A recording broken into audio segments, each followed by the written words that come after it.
Amateur Radio News and Notes for Friday, December 5th, 2025. I'm Ed Kabick, November 2 Echo Charlie. In the log this week, the SantaNet returns for its 20th year. We'll also do a special event spotlight on the AU2JCB Jagadish Chandra Bose birthday celebration. We'll do a contest spotlight for the ARRL 160 meters CW contest this weekend. We'll talk about some MVARC Nets on the air, see what is happening with DX, get a solar activity update, talk about some upcoming contests, and take a look at some interesting online radio content. As always, links to all reference content can be found in the show notes or at our Substack at mvarc.substack.com.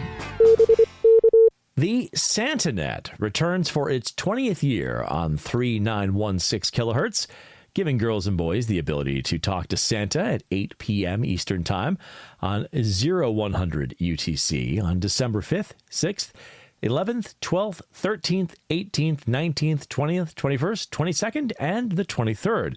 Check-ins start at 7:45 p.m. Eastern Time, and according to the SantaNet site, there are strategically placed operators who relay the voice of Santa. When it started 20 years ago, they connected with about 10 kids, but this year they expect to connect with over 1,000. More information, including videos of kids talking to Santa and live stream links, can be found at cqsanta.com. AU2JCB is currently on the air for a special event to commemorate the birth of Indian scientist Jagadish Chandra Bose, who was born on November 30th, 1858.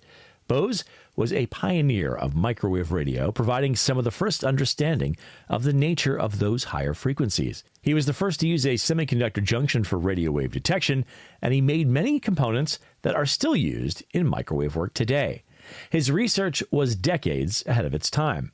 In addition to groundbreaking research on microwaves, he also founded the Bose Institute, studied botany, and even wrote science fiction. Fitting of the legacy of such an important scientist, the special event seeks to measure solar radiation, solar flares, and solar storms as solar cycle 25 is near its peak. The event will be run by VU2 DSI from November 28th, 2025 until December 15th, 2025. Additionally, VU2 XPN will operate as AU5 JCB. Look for AU2 JCB on 28545, 28520, 28490, 28350, and 29600 kilohertz on 10 meters, and 21235, 21310, 21350, and 21360 kilohertz on 15 meters. Also look on 14215, 14250, and 14310 on 20 meters, and 7040 and 7150 kilohertz on the 40-meter band, and 3650 kilohertz on the 80-meter band. Also, on FM, look for them on 5800, 51500, and 29700 kilohertz. QSL direct to VU2 DSI. For more information, visit qrz.com/db/AU2JCB. And good luck. This weekend brings the ARRL 160-meter contest on CW. This is a DX contest, so DX to DX QSOs don't count for credit, which means that U.S. stations will be in demand. Stations located in overseas and non-contiguous U.S. territories get to double dip and work both UX and DX stations. The contest starts at 2200 UTC on Friday or 5 p.m. Friday Eastern Time, and it ends on 1559 UTC on Sunday or 10:59 a.m. Sunday. The entire 42-hour period is open to operate without limitations, so get your coffee pot fired up. The exchange for U.S. and Canadian stations is the signal report and the ARRL or RAC section. So for me, that would be 599 VA. DX stations just send a signal report. Certificates will be awarded to the top-scoring QRP, low-power, and high-power single-operator stations, as well as to the low-power and high-power unlimited stations in each ARRL RAC section and DXCC country, as well as the top-scoring multi-operator, high- and low-power stations in each ARRL division and continent. This is a great opportunity to get some DX on the top band. More information and rules can be found at arrl.org/160-meter. Good luck.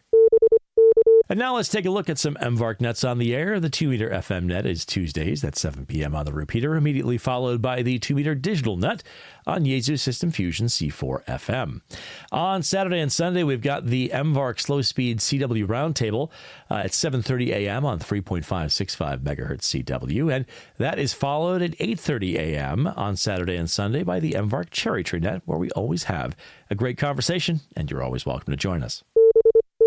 And now let's take a look at what is happening with DX. There will be a lot of DX on the air this week. Stations on the air include St. Martin, Colombia, Gabon, Greenland, Madagascar, Mali, Solomon Islands, Marcus Island, Minami-Torishima Islands, and Antarctica. A calendar of DX expeditions can be found at dxnews.com/calendar. And now it's time for a solar activity update. As we go to press, the Solar Flux Index, or SFI, was 220, and the estimated sunspot number was 165, with 7 numbered sunspot regions visible from Earth. Over the last week, the SFI has increased. Solar activity has been at high levels in the last 24 hours. The geomagnetic field has been at active to minor storm levels, and the KP index reached 5 yesterday. The solar wind peaked at 771 kilometers per second. Solar activity is predicted to be at moderate levels, with a chance of M-class flares through Sunday. The chance of solar radiation storms at the S1 or greater level is 15% today through Sunday. R1 to R2 radio blackouts are likely in the near term, with a predicted probability of 75% today through Sunday. R3 or greater blackouts are also possible, with a 25% chance predicted today through Sunday. There's a chance of 6-meter propagation, so keep an eye on the band and spotting clusters to be ready for the next time the Magic Band does its thing. It remains a fantastic time for amateurs to get on the air and work the world. Good sources of real-time and solar information include spaceweatherlive.com and solarham.com. A good overview of conditions can be found at dx.qsl.net/propagation. To see delayer absorption data and associated radio blackouts, visit the NOAA DRAP page. To see real-time maximum usable frequency, or MUF, and critical frequency, or FOF2 information from Radioson data, visit prop.kc2g.com. And now let's take a look at some upcoming contests. This weekend brings the ARRL 160-meter contest, as we mentioned earlier. Also, the CalBar contest, the Wake Up QRP Sprint, the Pro CW contest, the INORC contest, and the FT Challenge. As always, the K1 USN SSTs, MSTs, and CWTs will also be on the air.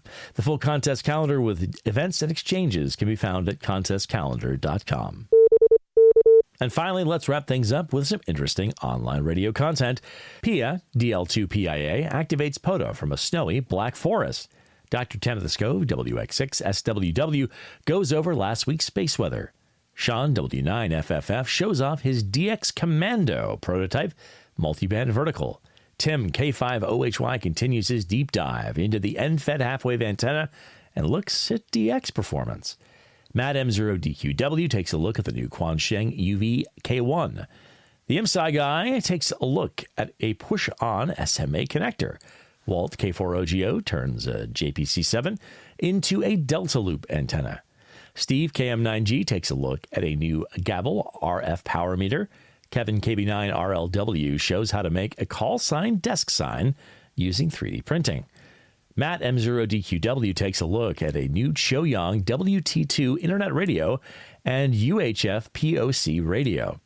IMSci Guy takes a look at the SI 4732 radio. George VK2 AOE updates his workbench ahead of lots of home brewing. Kevin W1DED talks to Chris KL9A about his preparation at CQ9A for CQ Worldwide CW last weekend. Ramon EI5 IW takes us along for Mountain QRP with the USDX Plus Vs 2. Mark KD7DTS takes us to a summit to see his ultralight coffee setup for soda.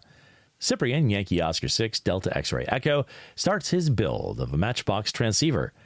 Dan N6MJ shows himself operating during CQ Worldwide CW at EF8R. Mike K8MRD shows us his favorite hidden gems for ham radio at Harbor Freight.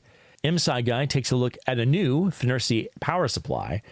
And finally, Kevin W1DED talks to Dan N6MJ about his plans for last week's CQ Worldwide CW contest. Well, that is it for this week. I've been Ed, November 2 Echo Charlie. Thanks, as always, for joining us. We hope you have a great week ahead. Best 73, and we look forward to seeing you next week.